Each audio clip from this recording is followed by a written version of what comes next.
2 দিনের সফরে টুঙ্গিপাড়ায় প্রধানমন্ত্রী শেখ হাসিনা।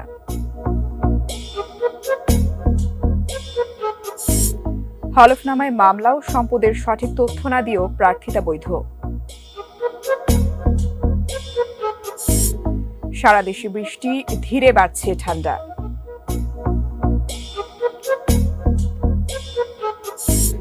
বধ্যভূমির মাটিতে শহীদ পিতার স্পর্শ খুঁজে ফিরছেন মেয়ে।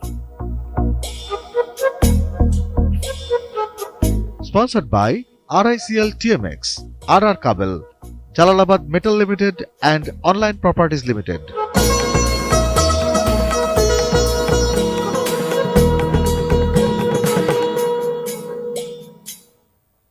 দেখছেন এটি নিউজ। দেশের খবরে সবাইকে আমন্ত্রণ জানাচ্ছি। আমি ফারহিন ইসলাম। শুনছিলেন সংবাদ শিরোনাম। এছাড়াও সংবাদে থাকছে আমাদের বিশেষ আয়োজন রোড টু ইলেকশন। আজ সাতক্ষীরা 1 নির্বাচনী এলাকা নিয়ে রিপোর্ট।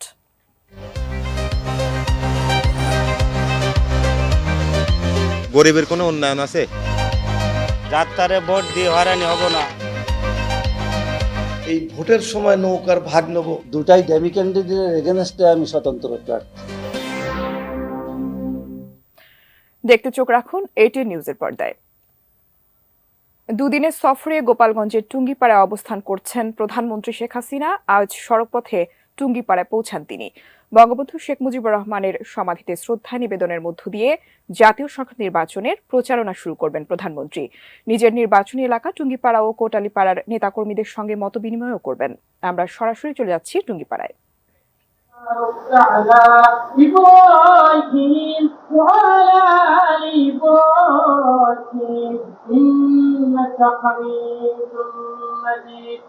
আস্তাগফিরুল্লাহ রব্বি মিন কুল্লি যামবি ওয়া আতুবু ইলাইহি লা হাওলা ওয়ালা কুওয়াতা ইল্লা বিল্লাহিল আলিয়্যিল আযীম।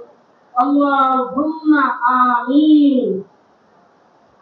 হে আল্লাহ, আমাদের দোয়া ভুল ভ্রান্তি ক্ষমা করে পূর্ণাঙ্গ সব দান করুন। এই সব অগণিত সংখ্যায় দাঁড়িয়ে সর্বপ্রথম দিনের নবী হযরত মুহাম্মদ সাল্লাল্লাহু আলাইহি সাল্লামের রূপ মোবারকের উপর বর্ষণ করুন। অতঃপর এই দোয়ার সব পৃথিবীর সাহিত্য শহীদ জাতির পিতা বঙ্গবন্ধু শেখ মুজিবুর রহমানের রূপের উপর বর্ষণ করুন। দর্শক, জাতীয় সংসদ নির্বাচনের প্রচারণায় অংশ নিতে প্রধানমন্ত্রী শেখ হাসিনা বর্তমানে গোপালগঞ্জের টুঙ্গিপাড়ায় অবস্থান করছেন। আমরা এতক্ষণ সরাসরি ছিলাম সেখানে।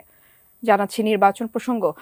নির্বাচন কমিশনার মোহাম্মদ আলমগীর আবারও বলেছেন, বিদেশিরা কখনোই নির্বাচন কমিশনকে চাপ দেয়নি। এ ধরনের চাপ দেওয়ার অধিকার কারো নেই, বরং শান্তিপূর্ণ অবাধ নির্বাচনের জন্য নির্বাচন কমিশন সবাইকে চাপে রেখেছে। সকালে টাঙ্গাইল জেলা প্রশাসকের সম্মেলন কক্ষে নির্বাচন উপলক্ষে আয়োজিত মতবিনিময় সভায় তিনি কথা বলেন।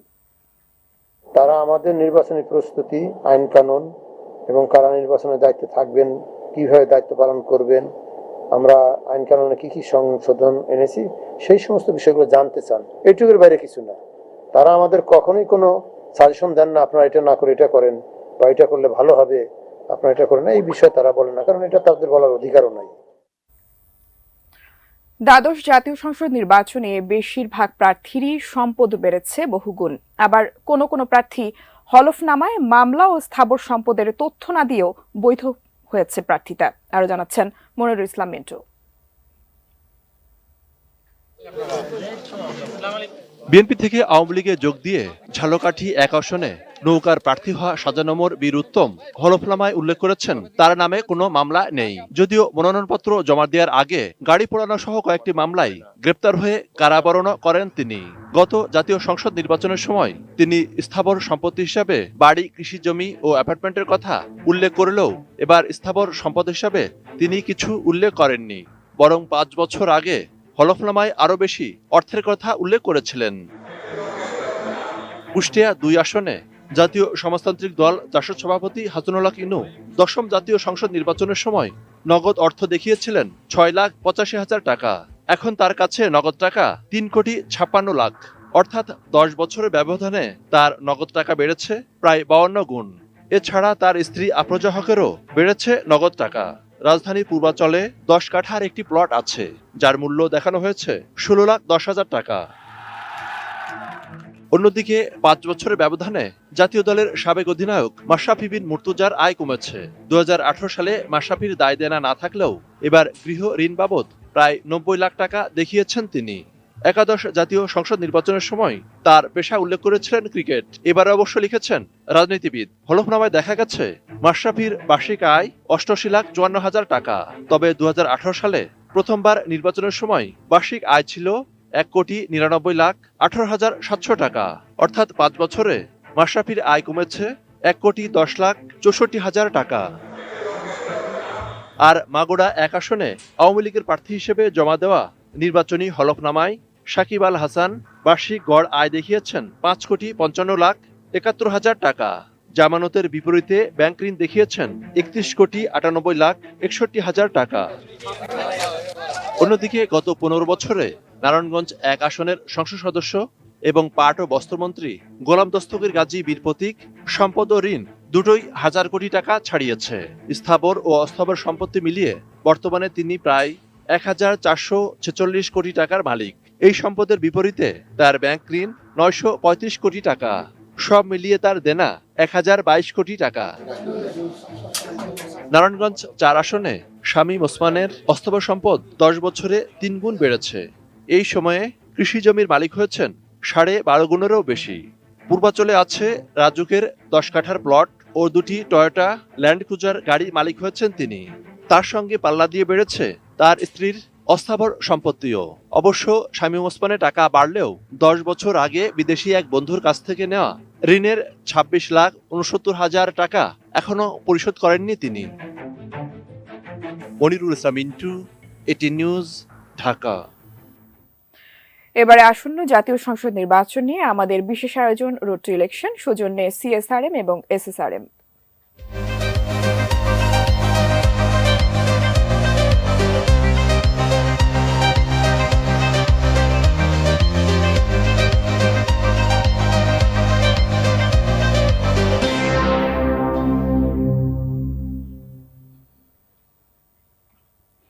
একাধিক প্রার্থীর ছড়াছড়ি, আওয়ামী লীগের জোটগত ও অভ্যন্তরীণ দলীয় কোন্দলও আছে।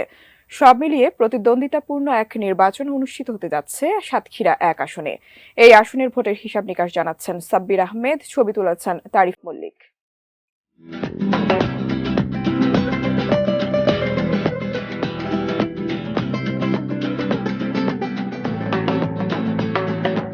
তালা ও কলারোয়া এই 2 উপজেলা নিয়ে সাতক্ষীরা 1 আসন। দ্বাদশ জাতীয় সংসদ নির্বাচনে আওয়ামী লীগ, জাতীয় পার্টি, ওয়ার্কার্স পার্টি ও স্বতন্ত্র প্রার্থী সহ 1 ডজন প্রার্থী। তাদের কাছে জনগণের চাওয়াও খুবই সীমিত। আমাদের গরিব মানুষের কিসের উন্নয়ন? গরিবের কোনো উন্নয়ন আছে? যাত্রারে ভোট দিয়ে হয়রানি হবো না। আওয়ামী লীগের যে শতাংশ ভ্যাতে দাঁড়াবে তার পক্ষে দলের লোক বেশিরভাগ ঝুঁকি যাবে। রাস্তাঘাট একটু ভালো হলে আমরা ভালো চলতে পারি। এই আসনে জোটবদ্ধ হয়ে সবশেষ 2 বারের সংসদ সদস্য নির্বাচিত হয়েছেন ওয়ার্কার্স পার্টির প্রার্থী মুস্তফা লুৎফুল্লাহ। এবারও এই আসনে জোটের প্রার্থী হতে চান তিনি। 14 দলগতভাবে নির্বাচন হবে, আর 14 দলগতভাবে যদি নির্বাচন না হয় তাহলে আওয়ামী লীগ একা হয়ে যাবে। মার্কিন সাম্রাজ্যবাদী মৌলবাদী শক্তির যে তাণ্ডব, তাদের যে পরিকল্পনা চক্রান্ত, সেই চক্রান্ত রুখতে 14 দল লাগবেই। তবে এখানে ক্ষমতাসীন দলের মনোনয়ন পেয়েছেন কলারোয়া উপজেলা আওয়ামী লীগ সভাপতি ফিরোজ আহমেদ স্বপন। জোট হচ্ছে আদর্শিক ব্যাপার। আমার জনপ্রিয়তা নাই, এই ভোটের সময় নৌকার ভাগ নেব, এটি কোনোদিন রাজনৈতিক জোট হতে পারে না। আওয়ামী লীগের মধ্যেই কোন্দল আছে। সাবেক এমপি শেখ মুজিবুর রহমান সহ 3 স্বতন্ত্র প্রার্থী হয়েছেন এই আসনে। রয়েছেন সাতক্ষীরা জেলা আওয়ামী লীগের এই সদস্য। 75 কেন্দ্রের ভিতরে 72 কেন্দ্রে ফেল করে যদি নৌকা nomination pi, I consider him as a demi candidate. দুটাই ডেমি ক্যান্ডিডেটের এগেনস্টে আমি স্বতন্ত্র প্রার্থী। ক্ষমতাসীন দল ও জোটের এই জটিল হিসাব নিকাশের বাইরে জাতীয় পার্টিরও শক্ত প্রার্থী আছেন। তিনি সাবেক তথ্য প্রতিমন্ত্রী সৈয়দ দিদার বক্ত। দীর্ঘ পারিবারিক ঐতিহ্য এবং স্বাধীনতা যুদ্ধে অবদান রাখার পাশাপাশি এলাকার উন্নয়নে গুরুত্বপূর্ণ ভূমিকা রেখেছিলেন তিনি। আমি 2টো জিনিস চেয়েছি সরকারের কাছে। একটা হচ্ছে বিজ্ঞান ও প্রযুক্তি বিশ্ববিদ্যালয়, উন্নয়নের উপকরণ দেশে দেশে বিদেশে সূচিত হয়েছে, সেই পর্যায়ের একটি ইউনিভার্সিটি এখানে তৈরি করার। এই আসনে মোট ভোটার 4,72,047 জন, পুরুষ ও নারী ভোটার প্রায় সমান। বিএনপি, জামাত, ওয়ার্কার্স পার্টি এবং জাতীয় পার্টির এই এলাকায় রয়েছে পৃথক ভোট ব্যাংক। বিএনপি জামাত ভোটে না আসায় তাদের ভোটাররা যেদিকে ঝুঁকবেন তিনিই হয়তো হাসবেন শেষ হাসি। আর আওয়ামী লীগের অভ্যন্তরীণ কোন্দলের কারণে এই আসনটি তাদের হাতছাড়া হতে পারে। সাব্বির আহমেদ, এটিএন নিউজ, তালা, সাতক্ষীরা। ঘূর্ণিঝড় মিগজাউমের প্রভাবে শুক্রবার দুপুর পর্যন্ত সারা দেশে বৃষ্টি হবে। শনিবার থেকে স্বাভাবিক আবহাওয়া বিরাজ করবে বলে জানিয়েছেন আবহাওয়াবিদরা। আরও জানাচ্ছেন মাহফুজা মুসলেহি। ঘূর্ণিঝড় মিগজাউয়ের প্রভাবে বৃহস্পতিবার থেকেই দেশের বিভিন্ন অঞ্চলে বৃষ্টি হচ্ছে, কোথাও আবার ঝোড়ো হাওয়া। রাজশাহী, যশোর, বগুড়া ও নারায়ণগঞ্জে বৃষ্টি ছিল সবচেয়ে বেশি। দেশের বিভিন্ন অঞ্চল ছাপিয়ে হঠাৎ বৃষ্টির ঝাপটা ঢাকাতেও। বাংলাদেশে এই মুহূর্তে সেই ঘূর্ণিঝড় যেটি ছিল মিগজাম, তার প্রভাবে কোনো প্রাকৃতিক দুর্যোগের আপাতত আশঙ্কা করছি না। আর এই বৃষ্টির যে ধারা, সেই ধারা আজ এবং আগামীকাল পর্যন্ত মোটামুটি অব্যাহত থাকবে। ঢাকায় অতিবৃষ্টি না হলেও ঢাকার কোনো কোনো সড়কে যানজট, আবার কোনোটাতে গণপরিবহন কম থাকায় মোড়ে মোড়ে চোখে পড়ে যাত্রীদের অপেক্ষা। ভোগান্তিতে পড়েন রিকশা চালক, এমনকি দিনমজুররাও। রাস্তায় খুঁজতেছি, মানুষ পাই না, কম যাত্রী, ভাড়া পুরো নাই রোডে। আমাদের ঠান্ডা লাগছে, এই জন্যই গাড়ি চালাতে পারছে না। ব্যাট চলবে কেমনি এই চিন্তায় পাচ্ছি না। 2 ঘন্টা দূরে বসে রয়েছি। অফিসগামী যাত্রীরাও সকালে ভোগান্তির শিকার হন। শীতকালের বৃষ্টি নিয়ে অবশ্য ভোগান্তিতে পড়ছি, যে এখন বৃষ্টিতে ভিজে ভিজে অফিসে যাইতে হচ্ছে। আবহাওয়া অধিদপ্তর আমাদেরকে ওইরকম ভাবে ইনফর্ম করতে, তাহলে হচ্ছে আমাদের জন্য ভোগান্তিতে পড়তাম না। বৃষ্টিতে বাচ্চাকে নিয়ে বের হয়েছি, ঠান্ডা সর্দি কাশি লাগতে পারে। এটা বৃষ্টির কারণে রিক্সা ভাড়া একটু বেশি আছে। এই বৃষ্টি সারা দেশে শীতের আবহ তৈরি করেছে। শনিবার থেকেই আবহাওয়া স্বাভাবিক হওয়ার আশা করছে আবহাওয়া বিভাগ। Mahfuza Muslehi, ATN News, Dhaka. মহান মুক্তিযুদ্ধ প্রসঙ্গ। আজ 7 ডিসেম্বর, গোপালগঞ্জ, নোয়াখালী ও মাগুরা মুক্ত দিবস। আজ 1971 সালের এই দিনে পাকিস্তানি হানাদার মুক্ত করে দেশের কয়েকটি স্থানে স্বাধীন বাংলাদেশের পতাকা ওড়ান বীর মুক্তিযোদ্ধারা। গোপালগঞ্জে মুক্তিযুদ্ধ শুরু হয় 1971 সালের 27 মার্চ থেকেই। মুসলিম লীগ নেতাদের সহযোগিতায় পাকিস্তানি বাহিনী শহরে প্রবেশ করে বঙ্গবন্ধুর বাড়ি পুড়িয়ে দেয়। এরপর শহরের বিভিন্ন এলাকায় ঘরবাড়ি, দোকান ভাঙচুর ও সাধারণ মানুষকে হত্যা করে গণকবর দেয় তারা। অবশেষে 6 ডিসেম্বর গভীর রাতে মুক্তিযোদ্ধাদের আক্রমণের মুখে ছেড়ে পালিয়ে যায় পাকিস্তানিরা। নোয়াখালীতে 71-এর এই দিনে 3টি রাজাকার ক্যাম্প দখল করে নেন মুক্তিযোদ্ধারা। তীব্র প্রতিরোধের মুখে পাকিস্তানি হানাদাররা নোয়াখালী থেকে পালিয়ে যায়। এদিকে 6 ডিসেম্বর যশোর, ঝিনাইদহ ও নড়াইল এলাকা থেকে বীর মুক্তিযোদ্ধারা মিত্র বাহিনীর বিমান হামলার সাথে সাথে মাগুরার দিকে অগ্রসর হতে থাকেন। দুপুরের মধ্যেই পাকিস্তানি বাহিনী ফরিদপুরের দিকে পালিয়ে যায়। 7 ডিসেম্বর সকালে বাংলাদেশের পতাকা উড়িয়ে বিজয় ঘোষণা করা হয়।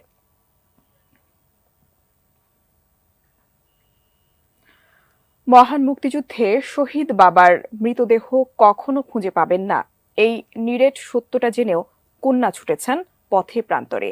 বাবার প্রতি ভালোবাসা আর মুক্তিযোদ্ধাদের প্রতি শ্রদ্ধার নিদর্শন স্বরূপ 340টি বধ্যভূমির মাটি সংগ্রহ করেছেন তিনি। গড়ে তুলেছেন অনন্য এক সংগ্রহশালা। ময়মনসিংহের ভালুকা প্রতিনিধি মোহাম্মদ আসাদুজ্জামান সুমনের পাঠানো তথ্য ছবিতে ডেস্ক রিপোর্ট। একটি স্বাধীন দেশ নিয়েই ঘরে ফিরবেন, মেয়েকে কথা দিয়েছিলেন বাবা। দেশ স্বাধীন হলেও বাবা আর বাড়ি ফেরেননি। 1971 সালের 30 মার্চ সকালে স্ত্রী ও 4 মেয়েকে বাড়িতে রেখে নীলফামারীর সৈয়দপুরের ক্যাম্পে যান বীর মুক্তিযোদ্ধা জহিরুদ্দিন। দিনাজপুর, রংপুর, ঠাকুরগাঁয়ের 6 নম্বর সেক্টরে যুদ্ধ করেছেন তিনি। সেপ্টেম্বরের প্রথম দিকে স্ত্রী আনোয়ারা একটি টেলিগ্রামে জানতে পারেন মুক্তিযোদ্ধা জহিরুদ্দিন পাকিস্তানি হানাদার বাহিনীর গুলিতে শহীদ হয়েছেন। তবু আজও বাবার অপেক্ষায় কন্যা সেলিনা। 8 বছর বয়স ছিল তার। বাবার শরীর মিশে আছে কোথায় জানেন না তিনি। বছরের পর বছর দেশের বিভিন্ন প্রান্তের বধ্যভূমিতে বাবার নাম খুঁজে ফিরেছেন সেলিনা। পরম মমতায় সংগ্রহ করেছেন ৩৪০টি বধ্যভূমির পবিত্র মাটি। আমার বাবার কোনো নামের তালিকা পাইনি, তখন আমি আরো বধ্যভূমিতে খুঁজতে থাকি। এইভাবে খুঁজতে খুঁজতে সারা বাংলাদেশের বধ্যভূমিতে খুঁজেছি, কিন্তু আমার বাবার কোনো অস্তিত্ব খুঁজে পাইনি। যেখানে গিয়েছি খুঁজে না পেয়ে আমি সেই বাবার রক্তে ভেজা পবিত্র মাটিটুকুই সাথে করে নিয়ে আসছি। বাবা যুদ্ধে যাওয়ায় মা ও বোনদের নিয়ে দিনের পর দিন অনাহারে থাকতে হয়েছে। সেদিনের ছোট্ট সেলিনা তখন থেকেই শিখেছিলেন মুক্তিযুদ্ধ কেবল যুদ্ধ নয়, একটি আবেগের নাম। সেলিনা রশিদের বিশ্বাস তার এই সংগ্রহশালা প্রজন্মান্তরে মুক্তিযোদ্ধাদের প্রতি ভালোবাসা ধরে রাখবে। Mirza Monalisa, desk report, ATN news. সংবাদের এই পর্যায়ে বিরতি নিচ্ছি, এরপর আরো যা থাকবে। ভাই বোনের রেলগাড়ি দেখার শখ কেড়ে নিল ঘাতক বাস, ধামরাই সাভারে নিহত আরো ৩।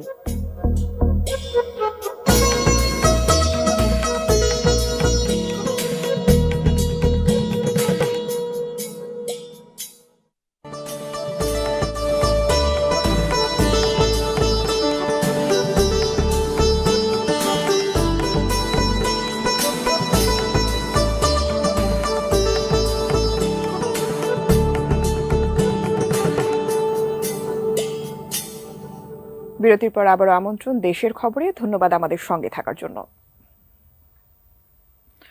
মর্মান্তিক একটি দুর্ঘটনার খবর। চট্টগ্রাম কক্সবাজার মহাসড়কের চকরিয়ায় ট্রেন দেখতে যাওয়ার পথে বাসের নিচে পড়ে প্রাণ গেল ভাই বোনের। গুরুতর আহত হয়েছে আরও এক শিশু। নিহত ২ শিশু ডুলা হাজরা ইউনিয়নের সৌদি প্রবাসী নাসির উদ্দিনের মেয়ে সাবাহ রহমান ও তার ভাই আব্দুর রহমান। আহত শিশুটি তাদের চাচাতো বোন নুসরাত জাহান। চট্টগ্রাম কক্সবাজার মহাসড়কের ডুলা হাজরা ইসলামিয়া মাদ্রাসার সামনে মর্মান্তিক এই দুর্ঘটনা ঘটে। প্রত্যক্ষদর্শীরা জানান, ভোরে কক্সবাজারগামী ট্রেন দেখতে ঘর থেকে বের হয় ৩ ভাই বোন। সকাল 6:30টার দিকে মহাসড়ক পার হওয়ার সময় কক্সবাজারগামী একটি বাস ৩ জনকেই চাপা দেয়। ঘটনাস্থলেই সাবাহ ও আব্দুর রহমান মারা যায়, আহত হয় নুসরাত। তাকে মালুমঘাট খ্রিস্টান মেমোরিয়াল হাসপাতালে ভর্তি করা হয়েছে। মালুমঘাট হাইওয়ে পুলিশ ফাঁড়ির ইনচার্জ ইকবাল বাহার মজুমদার জানান, ঘাতক বাসটি জব্দ করা হয়েছে। এদিকে ধামরাই ও সাভারে আলাদা সড়ক দুর্ঘটনায় ব্যাংক কর্মকর্তা সহ ৩ জন নিহত হয়েছেন। আহত হয়েছেন আরও ২ জন। সকালে ঢাকা আরিচা মহাসড়কের ধামরাইয়ের থানা স্ট্যান্ড ও সাভারের জাহাঙ্গীরনগর বিশ্ববিদ্যালয় এলাকায় এসব দুর্ঘটনা ঘটে। পুলিশ, ফায়ার সার্ভিস ও প্রত্যক্ষদর্শীরা জানান, মানিকগঞ্জ থেকে ছেড়ে আসা ঢাকাগামী সেলফি পরিবহনের ২টি বাস পরস্পরের সাথে পাল্লা দিয়ে চলছিল। ধামরাই থানা স্ট্যান্ড এলাকায় একটি বাস ওভারটেক করতে গিয়ে রাস্তার পাশে দাঁড়িয়ে থাকা ৩ যাত্রীকে চাপা দেয়। এতে ঘটনাস্থলেই ২ জন মারা যান, আহত হন আরও একজন। নিহতরা হলেন মার্কেন্টাইল ব্যাংকের কর্মকর্তা রুবেল পারভেজ ও শিবালয় উপজেলার পোশাক শ্রমিক আব্দুল মান্নান। দুর্ঘটনার পর সেলফি পরিবহনের বাসটি আটক করা হলেও চালক ও সহকারী পালিয়ে যায়। এদিকে জাহাঙ্গীরনগর বিশ্ববিদ্যালয় এলাকায় কাভার্ড ভ্যানের ধাক্কায় মোটরসাইকেল আরোহী কিশোর মোহাম্মদ হানিফ নিহত হয়েছেন।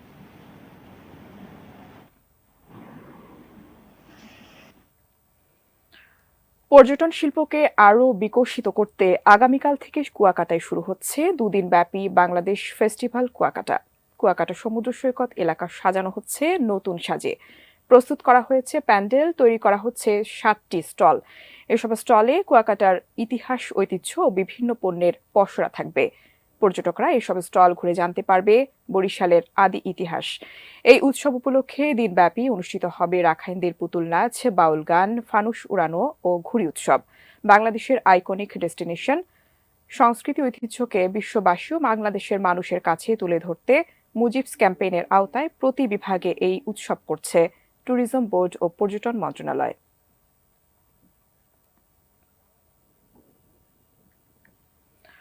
কৃষি সংবাদ সুজলা সুফলা। বিদেশে মাটিতে বা দার্জিলিংয়ে গিয়ে কমলা বাগান দেখে মুগ্ধ হন ভ্রমণ পিপাসুরা। সেই দার্জিলিং জাতের কমলা লেবুর চাষ হচ্ছে ঠাকুরগাঁওয়ে। উত্তরের মাটিতে ভালোই খাপ খাইয়ে নিয়েছে শীতের দেশের কমলা, ফলনে মিলছে চমক। ঠাকুরগাঁও প্রতিনিধি MS আমাদের তথ্য ছবিতে ডেস্ক রিপোর্ট। থোকায় থোকায় ঝুলছে কমলা, আলো করে আছে পুরো বাগান। দেখতে যেমন মুগ্ধকর, স্বাদে ও গন্ধেও তেমনই অতুলনীয়। দার্জিলিং জাতের কমলা লেবুর এই বাগান করে চমক দেখিয়েছেন জয়নাল আবেদিন। ঠাকুরগাঁও সদর উপজেলার রাজাগা ইউনিয়নের দক্ষিণ বঠিনা গ্রামের বাসিন্দা তিনি। পেশায় সরকারি চাকরিজীবী। চাকরি সূত্রে বিভিন্ন এলাকায় কমলা বাগান দেখে মুগ্ধ হন। 4 বছর আগে বাড়ির পাশের 3 একর জমি জুড়ে গড়ে তুলেন নিজের বাগান। চুয়াডাঙ্গা থেকে সংগ্রহ করেছিলেন মাল্টা ও কমলা চারা। 1 বছর পর থেকে মেলে ফল। গত বছর কমলা ধরেছিল কম, এবারে ফলনে ভরে গেছে পুরো বাগান। এবছর 5 থেকে 6 লাখ টাকার ফল বিক্রির আশা তার। আমরা যদি দেশীয় ফল, ফরমালিন মুক্ত দেশীয় ফল যদি পাই, তাহলে আমরা বিদেশি ফল, আমরা ডলার খরচ করে বিদেশি ফল কেন আনবো? বিদেশি ফলটাকে আমরা পরিহার করাই উচিত। যদি কেউ করতে চায়, আমার কাছে যদি পরামর্শ চায়, আমি বলবো হ্যাঁ, ওয়েলকাম, আপনি করতে পারেন, এটা অবশ্যই লাভজনক। পাইকাররা এসে কিনে নিয়ে যান কমলা।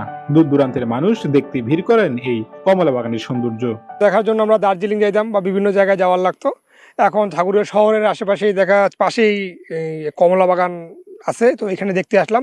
আমি এখানে কমলা বাগান দেখতে আসলাম, আসে দেখি অনেক সুন্দর। আমি ফল খেয়েও দেখলাম অনেক মিষ্টি।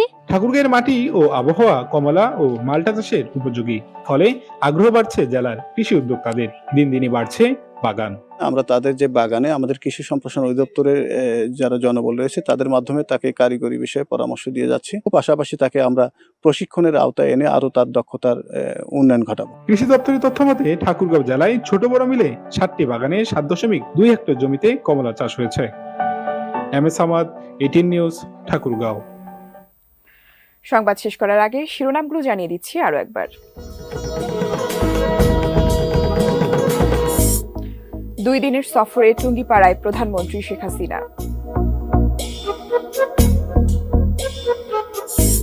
হলফনামায় মামলা ও সম্পদের সঠিক তথ্য না দিয়েও প্রার্থিতা বৈধ। সারা দেশে বৃষ্টি, ধীরে বাড়ছে ঠান্ডা।